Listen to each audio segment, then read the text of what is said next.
Salamat sa Panginoon. Magandang umaga sa bawat isa. Salamat sa Diyos sapagkat tayo ay muli ay ibinangon niya. Bagamat ang panahon ay medyo may kasungitan pa. Salamat sa Diyos sapagkat tayo ay iningatan niya. Bagamat itong nagdaang araw ay napakalakas ng bagyo, ay ipinakita ng Diyos yung kanyang pag-iingat sa kanyang mga anak na dapat na magtiwala sa kanya sapagkat alam niya yung mga bagay na nangyayari. Pero ang mahalaga sa Panginoon, yung mga nagtitiwala sa kanya. Bago ang lahat, tayo muna ay umawit ng tunay na kapayapaan. Panatag ang aking isipan.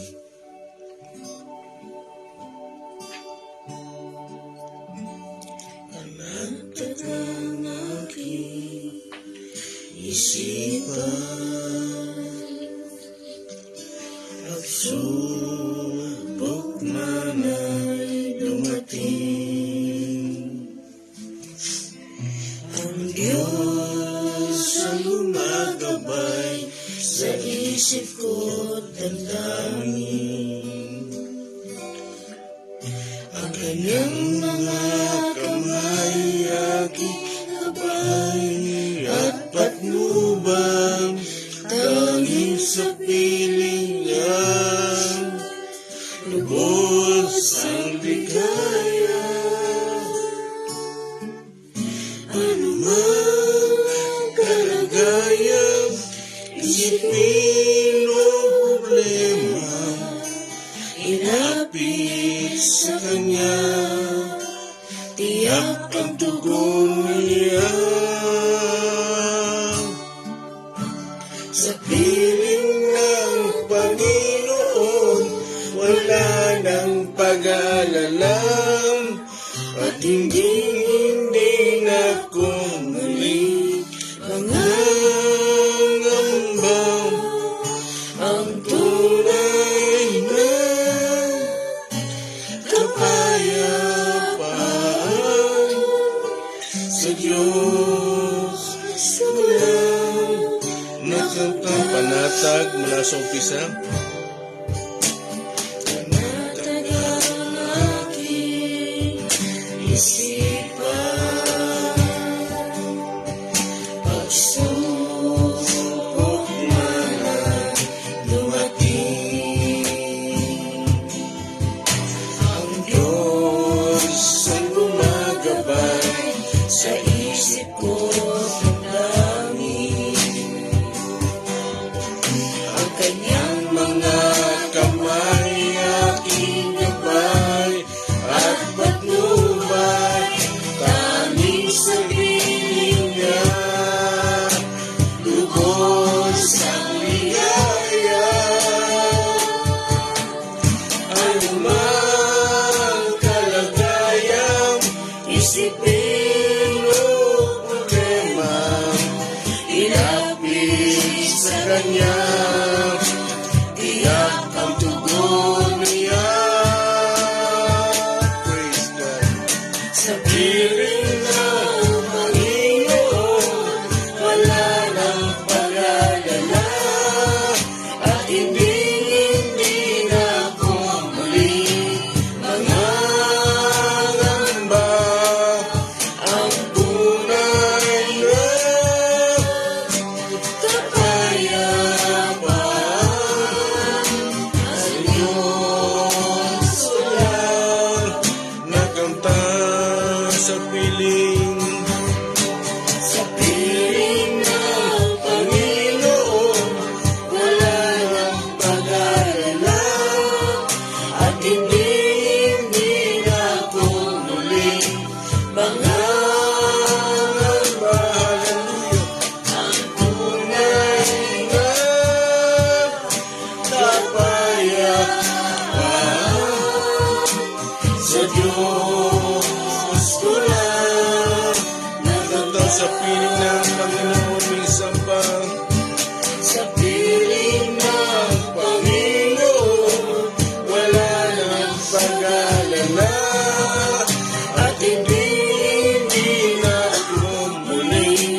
sa Diyos, walang nakamtan.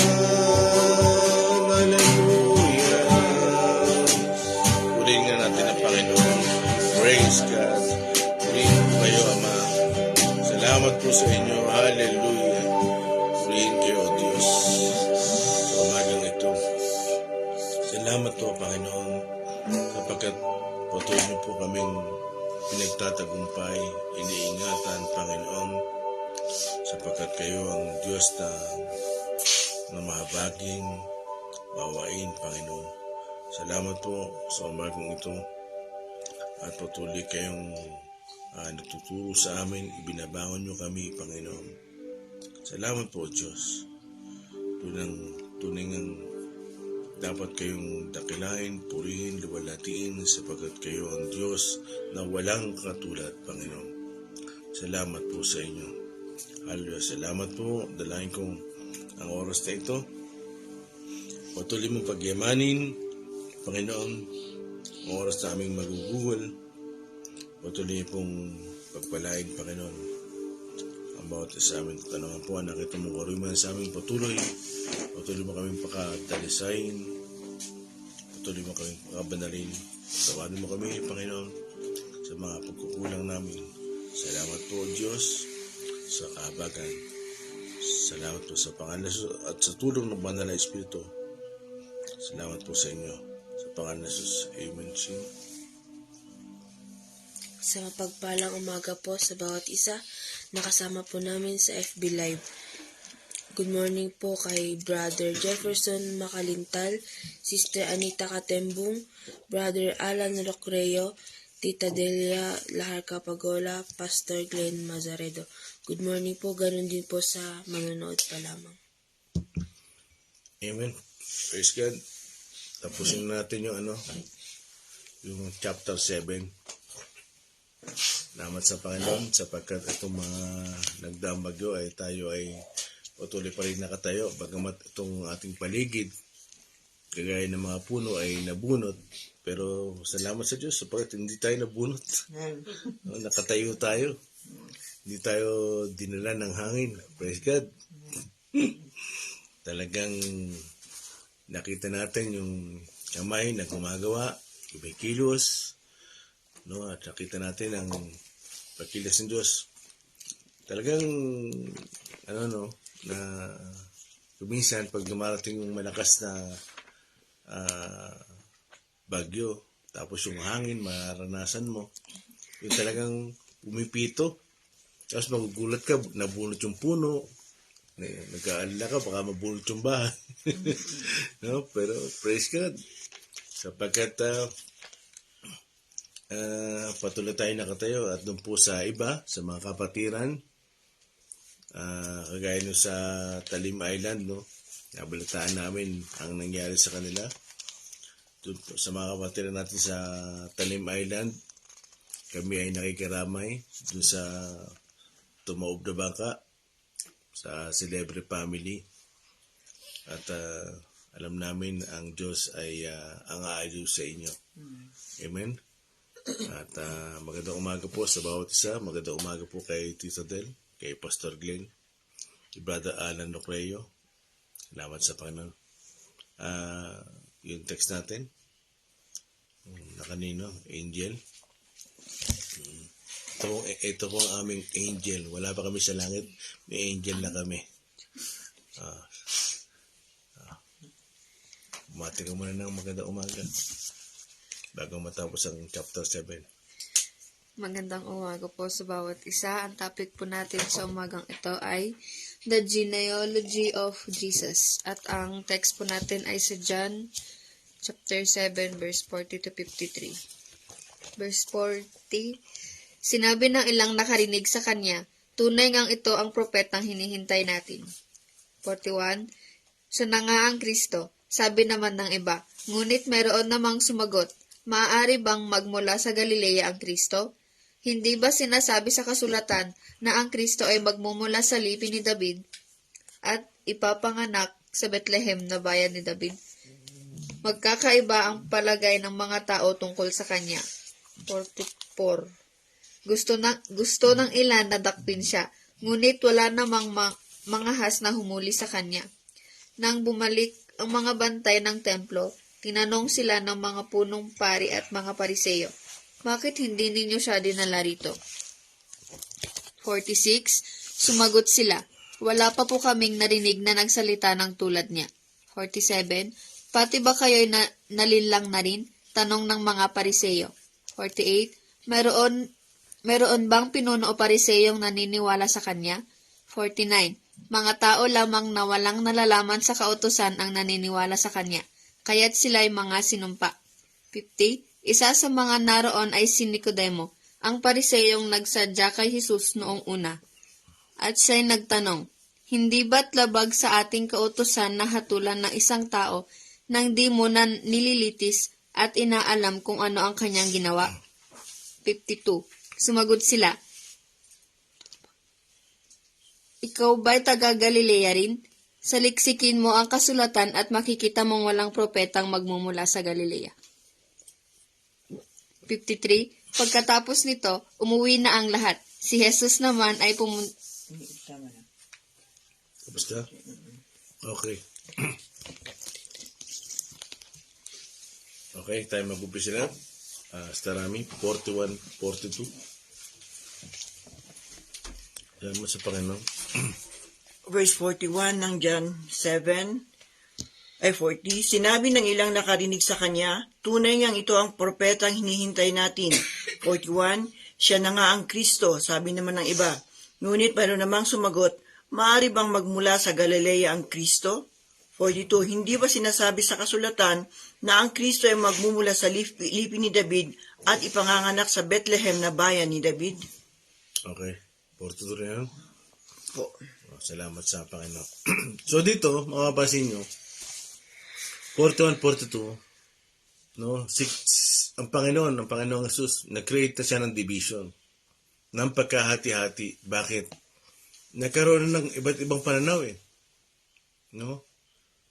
Pakiulit yung 40. Sinabi ng ilang nakarinig sa kanya, tunay ngang ito ang propetang hinihintay natin. Tuloy. 41, siya na nga ang Kristo, sabi naman ng iba.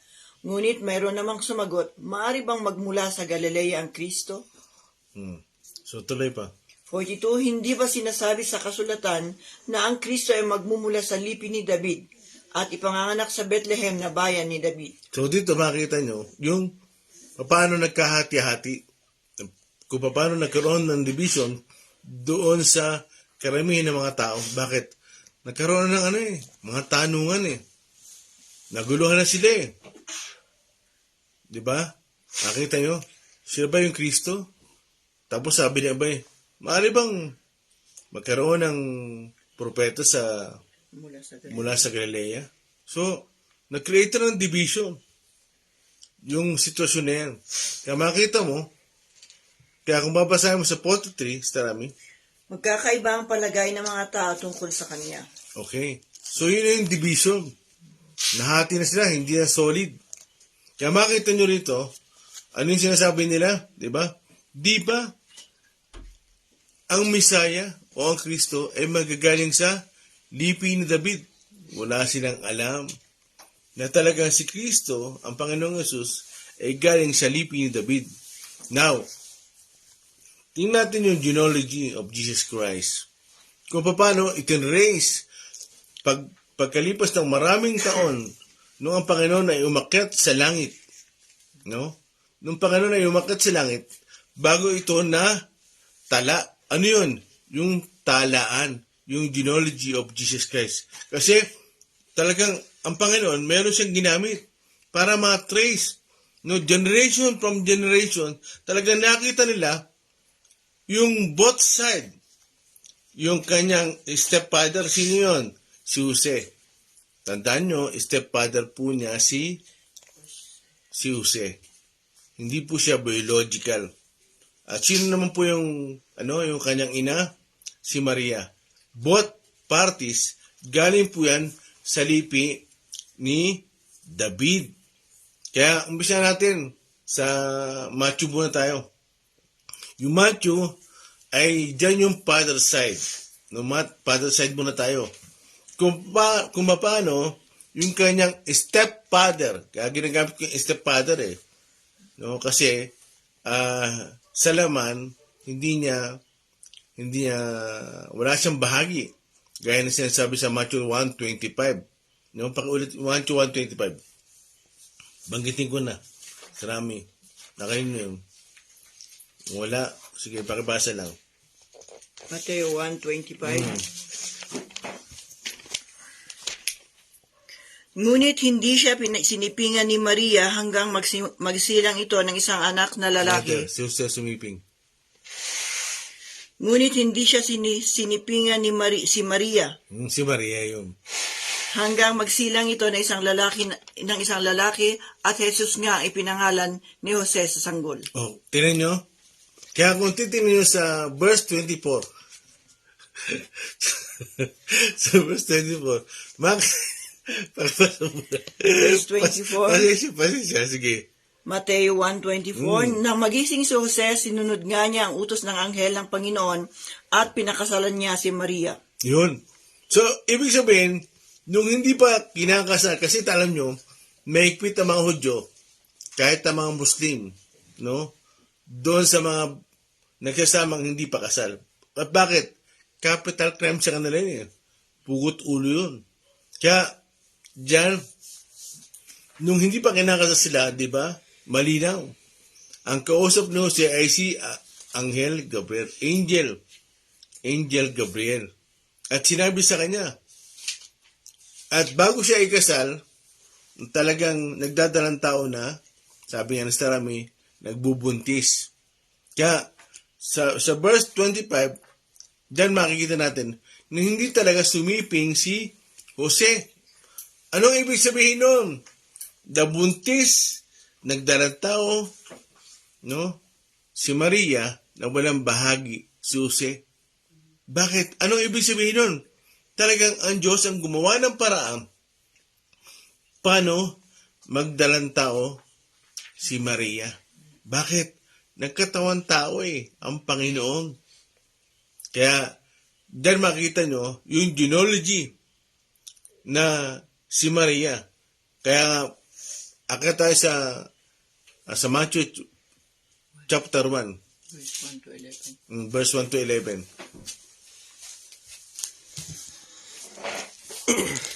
Sasayin natin to. Talo na lang tayo pag naisip ko. Sige. Mateo chapter 1, verse 1 to 11. Pang sabi, ito ang talaan ng mga ninuno ni Jesucristo na mula sa angkan ni David, na mula naman sa lahi ni Abraham. 2.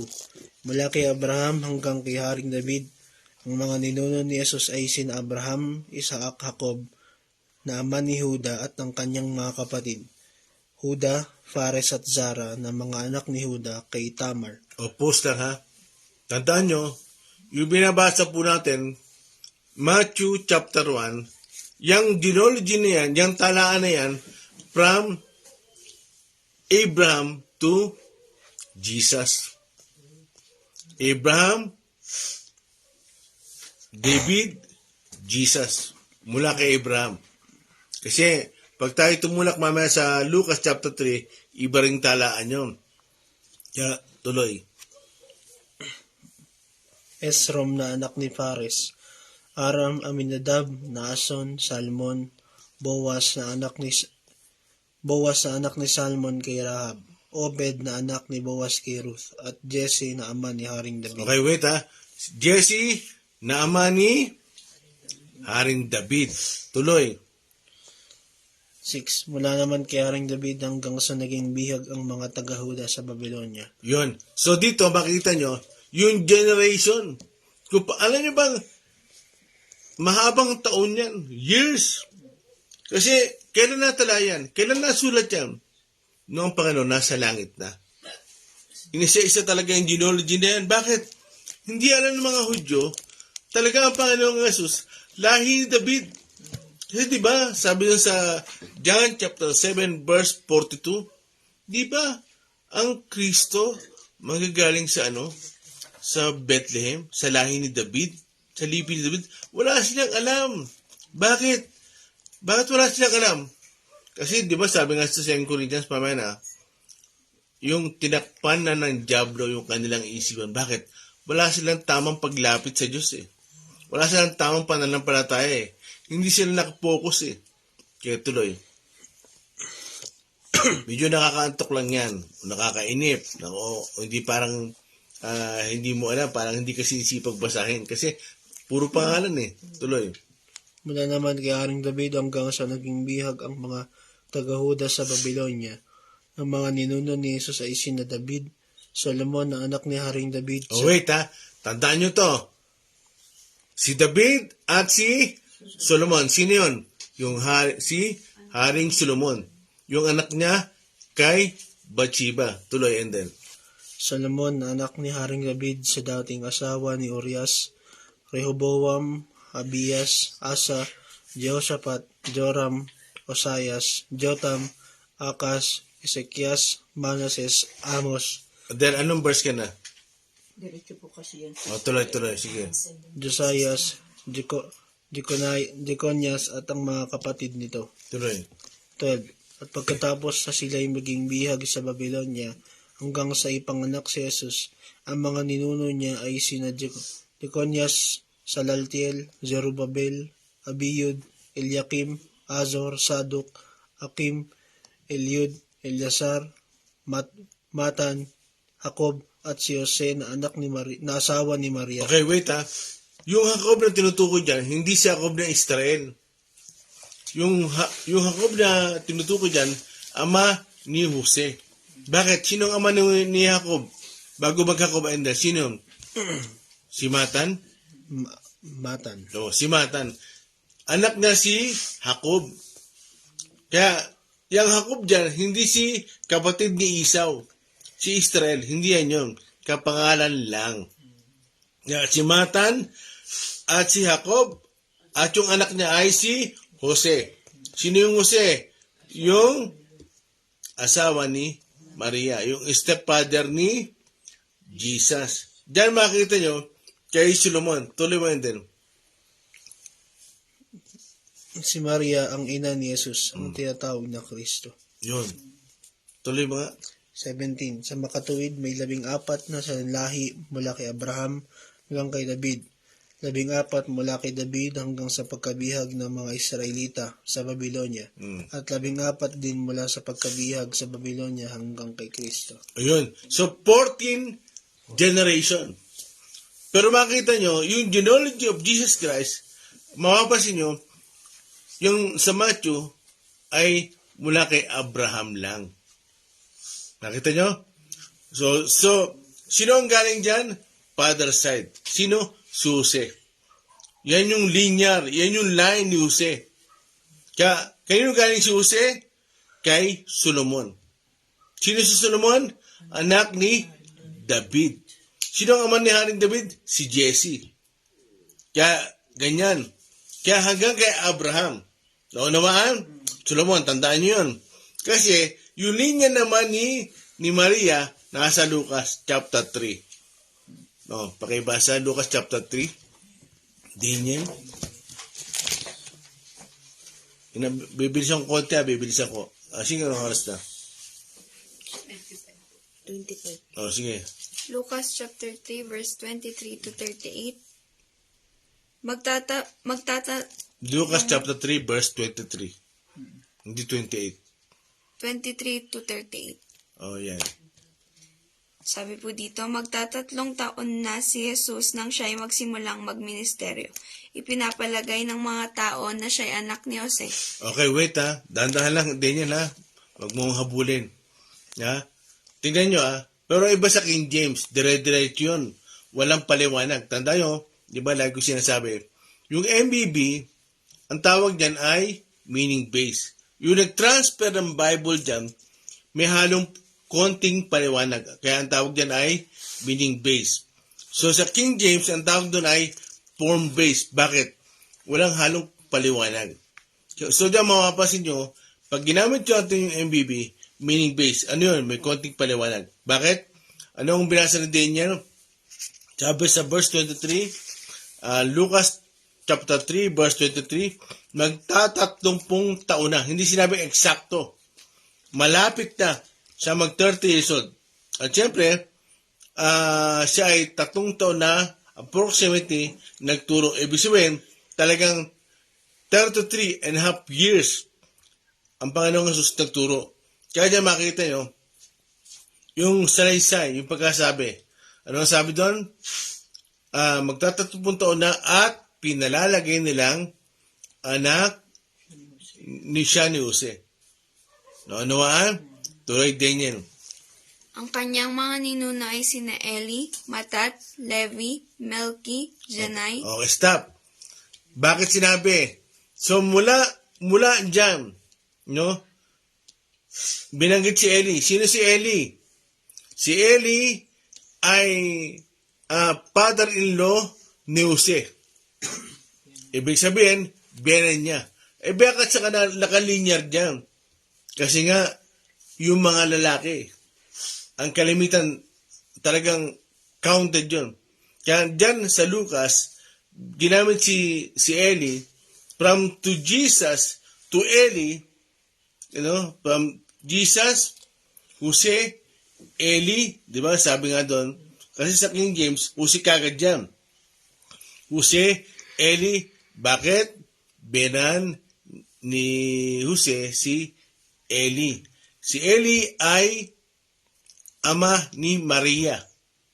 Noon naman, babagalan ko, si Eli ay ama ni Maria, tatay. Yung biological father niya. Kaya pag tinuloy mo yung Daniel, tuloy mo.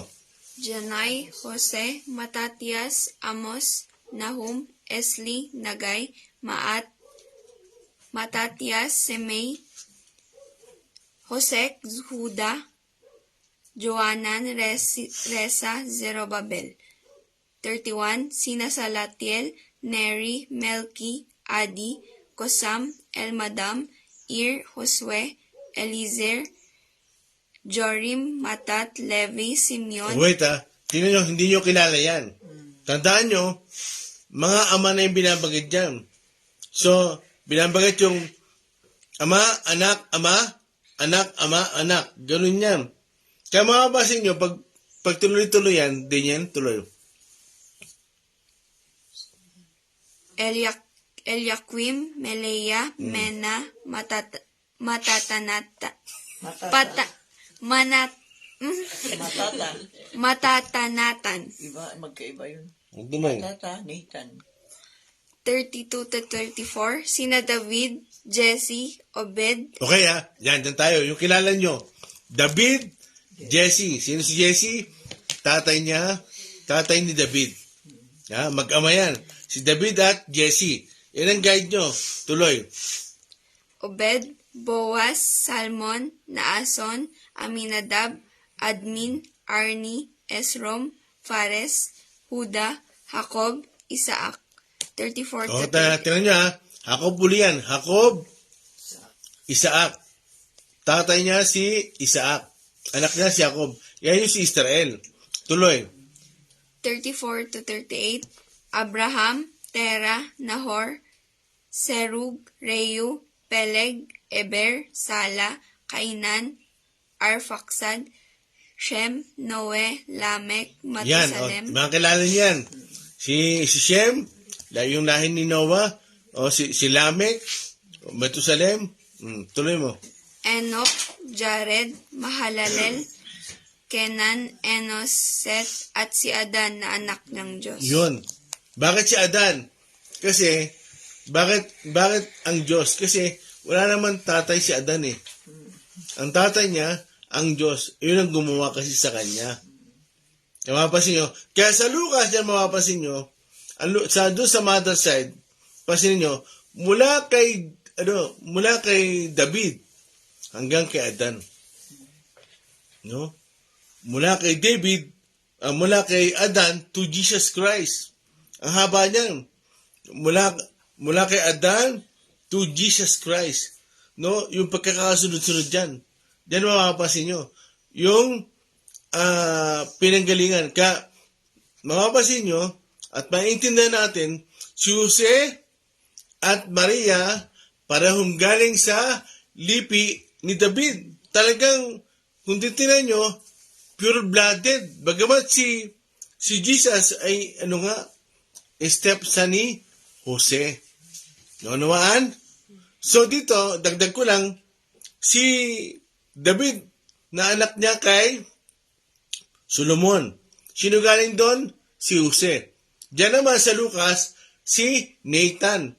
Yung anak ni David, to Nathan. Parehong anak niya. Kaya si Nathan at si Solomon, yun ang pinagalingan ni Jose at Maria. Naunawaan?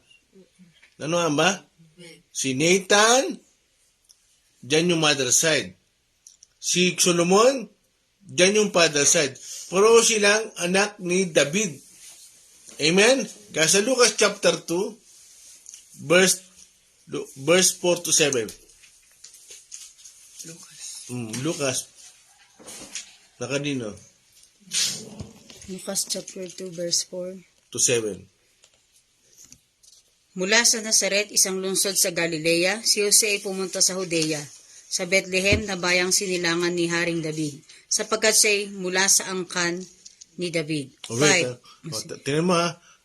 Ano yung, pakiulit ulit yung binasa mo. Mula sa Nazaret, isang lungsod sa Galilea, si Jose ay pumunta sa Judea, sa Bethlehem na bayang sinilangan ni Haring David, sapagkat siya'y mula sa angkan ni David. Si Jose ay galing sa angkan ni David. Para ho yan, si Jose at Maria. Galing sila sa line ni David. At galing sa Bethlehem. Bakit? Tuloy. Verse 5, kasama niyang umuwi upang magpatala si Maria. Magpatala rin si Census siya Maria ng census. Tuloy. na kanyang magiging asawa na noon ay kabuwanan na. Verse 6, habang sila'y nasa Bethlehem, sumapit ang oras ng panganganak ni Maria. Verse 7, isinilang niya ang kanyang panganay na isang lalaki. Binalot niya sa lampin ang sanggol at inihiga sa isang sabsaban sapagkat wala ng lugar para sa kanila sa bahay panuluyan. Oh. Saan pinanganak ang Panginoon? Sa Bethlehem. Kaya nung galing lahi? Kay David.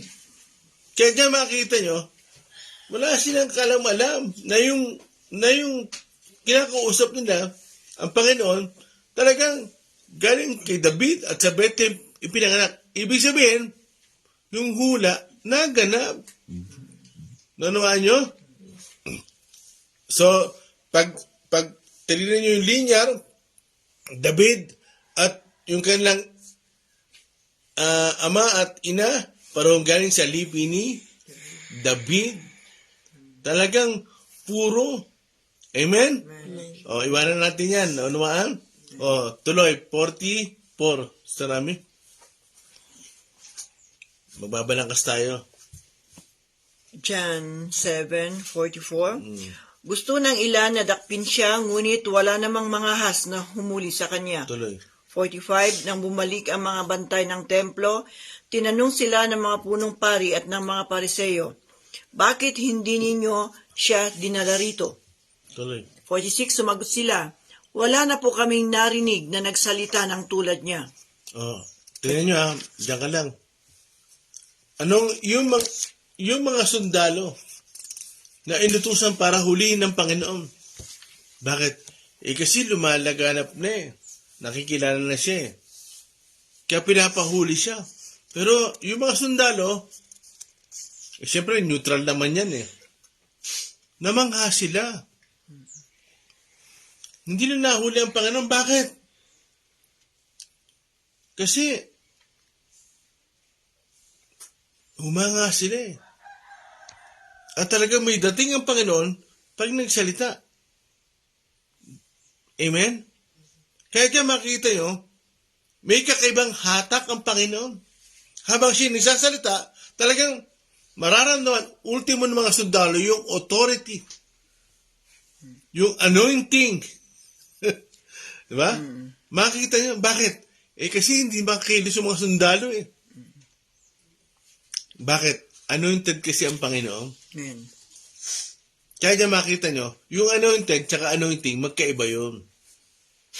Yung anointed, yung pinili, yung pinahiran, no, ayun ang ibig sabihin kasi ng anointed. At yung anointing, yung kapangyarihan na lumalabas sa anointed. Ano nyo? Yun ang narinig at naramdaman ng mga guard, ng mga sundalo. Tuloy. 47, pati ba kayo'y nalinlang na rin? Tanong ng mga Pariseyo. Tuloy. 48, mayroon bang pinuno o Pariseyong naniniwala sa kanya? Wait. So, sabi doon sa mga sundalo, kayo rin ba? Naloko na rin? Aba, kung manuloko, kung magpapaloko din lang naman kayo, wag na sa boyfriend, sa Panginoon na. Diba? Sa Panginoon na. Bakit? Nakatitiya kayo na siya ay tama, tunay. Sa boyfriend, yari ka. Iyak ka. Kaya, dyan, kung sinabi ng mga Hudyo, doon sa mga sundalo, kayo rin ba naloko na rin? Abay, tanggapin nyo na. Magpaloko na tayo kung ang Panginoon lang naman. Kaya kalimitan kasi, doon sa mga nananampalataya sa Panginoon, ang tawag nila, naloko na.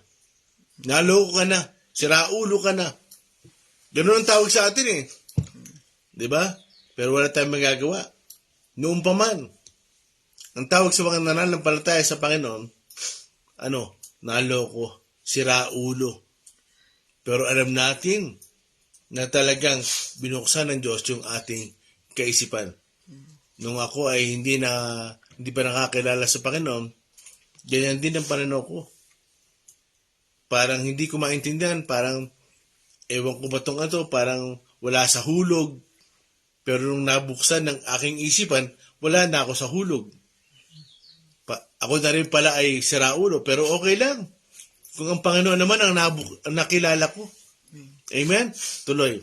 Verse 49 ng John 7, mga tao lamang na walang nalalaman sa kautusan ang naniniwala sa kanya, kaya't sila'y mga sinumpa. Yun. So dito makita nyo, ang tingin ng mga Hudyo ay talagang yung mga taong naniniwala sa Panginoong Hesus, mga siraulo, mga isinumpa.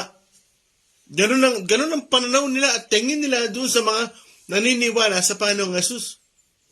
Pero hindi nila alam na talaga kung paano binuksan ng Diyos ang ating isipan. Kagaya ni Lydia sa Acts chapter 16, no? Nung sila Pablo ay humayo, sabi doon, binuksan ng Diyos ang isipan ng isang negosyante. Sino yun? Si Lydia. Kaya alam nyo ba? Kahabagan, biyaya ng Diyos na makilala natin siya. Bakit? Ano ang sabi sa Korinto? Daniel, pakibuksan mga sa namin sa dali lang. 2 Corinthians chapter 4 verse 3 to 4. Oras na. 2 Corinthians chapter 4 verse 3 to 4. Kung may tabing pa ang magandang balitang ipinapahayag namin, ito'y natatabingan lamang para sa mga napapahamak. Okay, wait bago mo tuloy. Alam niyo ba yung tabing? Ano yung tabing? Harang. Tinatakpan. Tuloy mo din yan. Sa 4 po, hindi sila sumasampalataya sapagkat ang kanilang isip ay binulag ng Diyos ng kasamaan sa daigdig na ito. Tuloy. Upang hindi nila makita ang liwanag ng magandang balita tungkol sa kalwalhatian ni Kristo na siyang larawan ng Diyos. Okay, thank you. Sister Rami, balik ka na. Tatapusin natin. So dito makita niyo mga kapatid, may tabing, may harang. Alam niyo ba paano maalis yung tabing? Paano maalis yung harang? Sa paglapit sa Panginoon. Ang tao, para mawala yung harang, para mabuksan ang kanyang isipan, kailangan lumapit siya sa Panginoon. Dahil kung hindi siya lalapit sa Panginoon, hindi mawawala yung harang. Hindi mabubuksan yung isipan niya. Naalala niyo ba sa John chapter 7 verse 37? Di ba? Sumigaw ang Panginoon, kung sino man ang nauuhaw, lumapit sa akin. At uminom. Mapapansin niyo, kung sino man ang gustong lumapit sa akin, lumapit. Kaya maliban, hindi sinabi ng Panginoon, o sino man ang matalino, ang marunong, lumapit sa akin. Hindi. Nananawagan ng Panginoon, doon sa merong gusto, Amen. doon sa nagnanasa, Kaya dyan maunawaan natin na matatanggal lamang yung tabing ng isipan natin pag lumapit tayo ng tama sa Panginoon. Pero pag hindi tayo lumalapit ng tama sa Panginoon, hindi natin mauunawaan o hindi tayo makakaintindi. Kahit magaling ka pa sa Bible, kung hindi naman tama ang ang pangaral mo. Kung hindi naman tama yung paglapit mo, hindi rin tama ang pangaral mo. Bakit? Nasa tamang paglapit, nasa focus, para tayo ay makapangaral ng tama, makapagpahayag ng tama, kailangan tama rin ang paglapit natin sa Diyos. Para matanggal yung tabing. Nanawaan niyo ba ako? Nahabol niyo ba ako? Ha? Para makaintindi ka, kailangan tama ang paglapit. So, anong kulang? Hindi tama ang paglapit mo. Gusto mo nga mangaral, pero ang intensyon mo, magpatama lang, magparinig lang, manira lang, parang ikaw lang ang magaling. Hindi ganon. Kailangan lumapit tayo ng tama sa Panginoon. Mahalaga yun. Basta rami ito rin. John 7 verse 50. Isa sa mga naroon ay si Nicodemo, ang pariseyong nagsadya kay Jesus noong una, at siya ay nagtanong. 51. Hindi ba't labag sa ating kautusan na hatulan ng isang tao ng di muna nililitis at inaalam kung ano ang kanyang ginawa? Okay.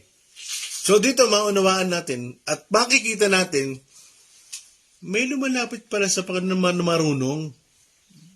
May lumalapit din pala sa Panginoon na kilala sa lipunan. Sino yun? Si Nicodemos. Sino si Nicodemos? Sa John chapter 3. Pakiuno nga. Tatapusin natin chapter 7. John chapter 3 verse 1 to 2 lang.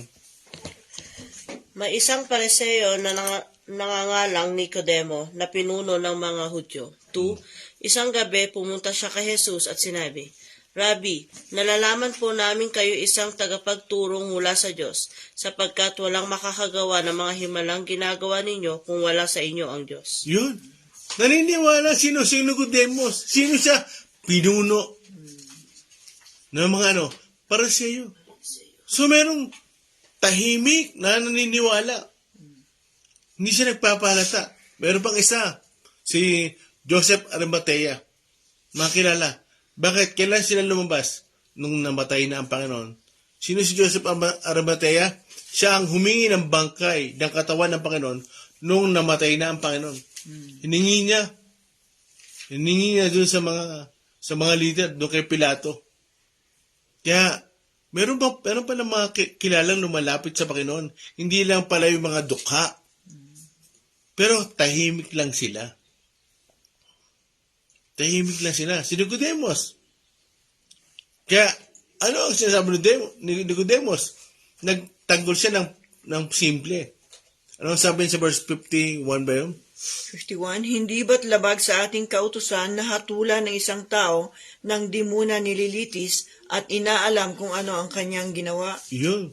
So, dyan makikita nyo, yung pagtatanggol niya ng simple. Pero palihim pa rin sila. Tapos pa sa rami. 52 to 53. Sumagot sila, ikaw ba ay taga Galilea rin? Saliksikin mo ang kasulatan at makikita mong walang propetang magmumula sa Galilea. 53. Pagkatapos nito, umuwi na ang lahat. O yun. So dito makita nyo, talagang sarado yung kanilang isipan. Hindi na nauunawaan. Bakit? Kasi nga hindi tama yung paglapit nila. Hindi na naiintindihan. Mali. Bagamat sila'y nakilala na sila'y makadiyos, pero mali ang kanilang pagkaintindi. Bakit? Hindi na naunawa ang sinasabi ng Panginoon. Kaya minsan sinasabi ko nga, pag tinignan nyo sa John chapter 7 verse 37 to 40, 39, verse 39 to 37 to 39. Mapasin, di ba? Sumigaw ang Panginoon hanggang 39 at sinasabi niya, mapasin nyo dito, ano ang damdamin ng Panginoon? Nakaramdam siya ng matinding kalungkutan. Bakit? Yung salitang prostration, Yung alam mo, yung nasa iyo yung kasagutan. Alam mo na kung nasa iyo yung pangangailangan nila, pero ayaw lumapit ang tao. Naunawaan ba? Na alam mo na ikaw yung kailangan ng tao, pero ayaw nilang lumapit sa iyo. Kaya yung frustration niya na talagang ipaliwanag sa mga Hudyo, ako yun. Kaya, dito makita nyo, sa verse 52, 53, talagang pagkatapos na mag-usap, nagkaalisan na yung mga Pariseo. Amen? Ngayon, tanong ko sa inyo, sino rito yung katulad ni Nicodemus? Tsaka ni Joseph Arimathea, nung ang Panginoon ay namatay, tsaka sila lumabas. Sino rito yung katulad ni Nicodemus na palihim? Kristiyano ka nga, pero sikreto lang. Kristiyano ka nga, pero tahimik ka lang. Bakit? Kasi si Nicodemus, parang alanganin siyang maging hayag. Bakit? Natatakot siyang mausig. Sila Joseph Arimathea, yung humingi ng bangkay ng Panginoong Jesus, natatakot sila, baka mausig sila. Katulad din Nicodemus. Sino sa inyo ang mga Kristiyanong takot mausig? Mga Kristiyano na takot pang pagsalitaan. Takot na i-persecute. Sino sa inyo? Mga kabataan. Sino sa inyo pagdating sa school, kailangan wag nilang malaman na kayo ay Kristiyano. Kaya ang ginagawa mo para hindi ka mahalata, nakikipag-compromise ka. Nakiki-join ka. Bakit? Para wag malaman nila Kristiyano ka eh. Kasi baka isipin nila, oy, Daniel, born again ka pala. Alam ko na ngayon, born again ka pala. Sino sa inyo ang ganun? Nakagaya nila Nicodemus. Nililihim nyo na Kristiyano kayo. Mga kapatid, gising-gising tayo. Gising-gising. Huwag tayong matakot i-persecute. Huwag tayong matakot na tawaging Kristiyano. Huwag tayong matakot na tawagin tayong anak ng Diyos. Amen? Naunawaan nyo? Huwag tayong matakot. Hayaan nyo makilala nila kayo na anak ng Diyos. Na Kristiyano kayo. Tunay kayong Kristiyano. Hayaan nyo ipakita nyo sa inyong pamumuhay, sa inyong pagkilos, pananalita at gawa. Amen? Kaya dyan nagtatapos yung ating chapter 7. Parapakan natin ang Panginoon. Yan yung mensahe ng chapter 7. Amen? Kaya, ulitin ko, ipaglaban nyo, huwag kayong matakot, manindigan kayo, maging ilaw kayo. Di ba ang ilaw? Hindi naman, hindi tinatakloban yan. Tsaka sabi ko kay Endel, mag-aaral ka na, ang gusto ko mag-ilaw ka. Huwag mong gawin ang ilaw mo ay aandap-andap. Kayo mga kabataan, Daniel, Angel, Shing, mag-ilaw kayo. Huwag niyo hayaan na aandap-andap kayo. Ipakita nyo na kayo ay anak ng Diyos. Ipakita nyo na kayo ay Kristiyano. Huwag kayong, maging matapang kayo. Huwag kayong matapang sa kalokohan. Maging matapang kayo na makilala kayo anak ng Diyos. Amen? Kaya huwag nyo ipakita na nakikipag-compromise kayo. Kasi ang tunay na anak ng Diyos, hindi nakikihalubilo sa sanlibutan. Dahil hindi nyo mababaliktad ang sanlibutan kung kagaya kayo nito. Amen? Kaya panatag ang aking isipan.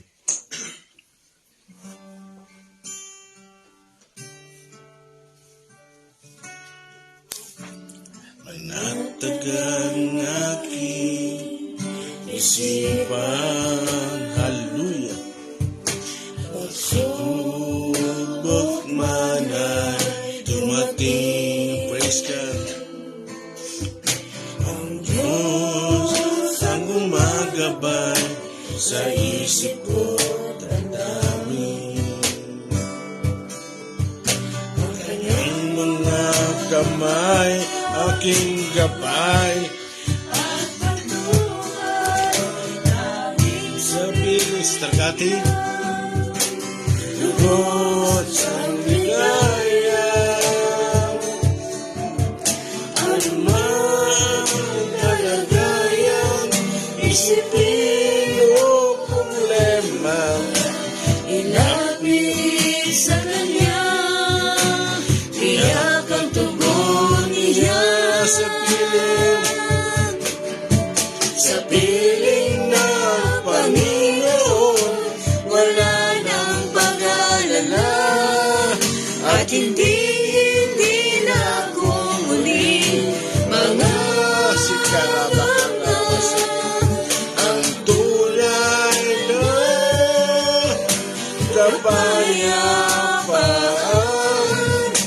sa Diyos ko lang Nagkamis ang papanatag ang aking isipan. panatag ang Yes, aking Lord. isipan. Minsan, gusto pa ng Panginoon, maging tulad tayo ng isang bata. Subok man ay Wala masyadong alam. Parang buong pagtitiwala natin sa Diyos na hindi nag-aalinlangan. Gumagabay sa isip ko at damdamin. Ang kanyang mga kamay aking gabay at patnubay, tamis sa piling niya, lubos ang ligaya.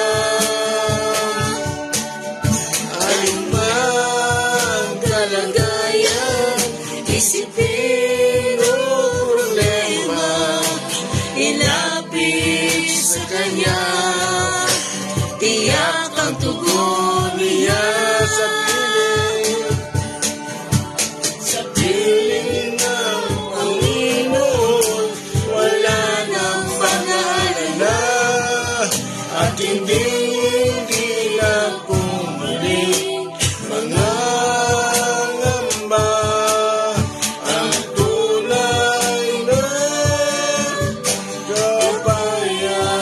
kapayapaan sa Diyos ko lang sa piling, hallelujah, for the last time.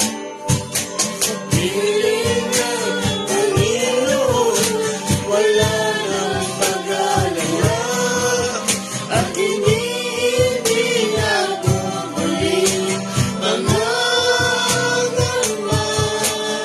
Ang tunay na kapayapaan sa Diyos ko lang nagkamtan. Tunay na kapayapaan, ang tunay na kapayapaan sa Diyos ko lang nagkamtan. Praise God sa Diyos ko lang nagkamtan. For the last time, sa Diyos ko lang nagkamtan. Sa Diyos ko lang tayong lahat nagkamtan. Hallelujah. Glory, glory, glory. Salamat po, Panginoon.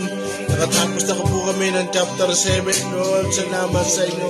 Salamat sa inyong biyaya. Salamat sa inyong patnubay. Salamat sa inyo, Panginoon. Purihin po kayo. Salamat po, Holy Spirit. Salamat po. Kayo po ang dahilan kung bakit kami patuloy nakapag-aaral sa inyo po, Holy Spirit.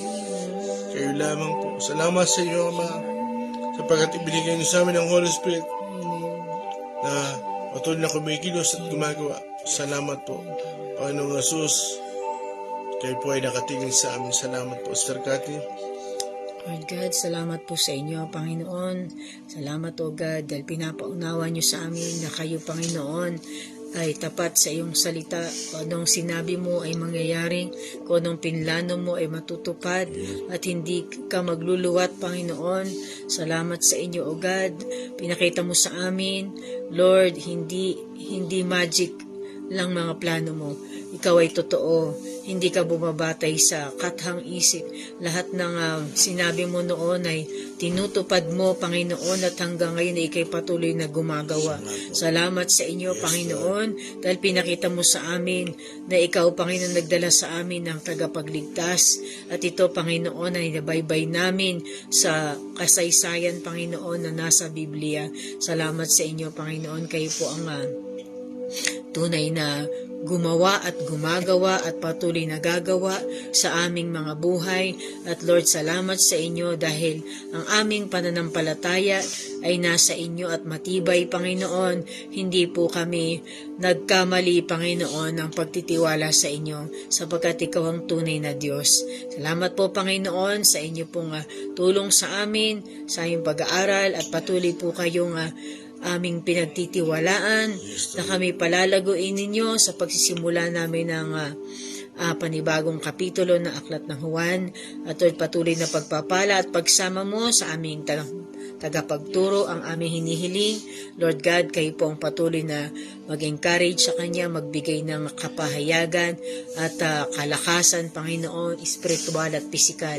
Salamat sa inyo at sa bawat isa sa amin na aming mga kasama rin, Panginoon, sa live devotion. Lord, kayo ang patuloy na gumagawa at gagawa at ang iyong mga pangako sa bawat isa ay tunay at pwedeng asahan, Panginoon, sapagkat kayo ang tapat at tunay na Diyos.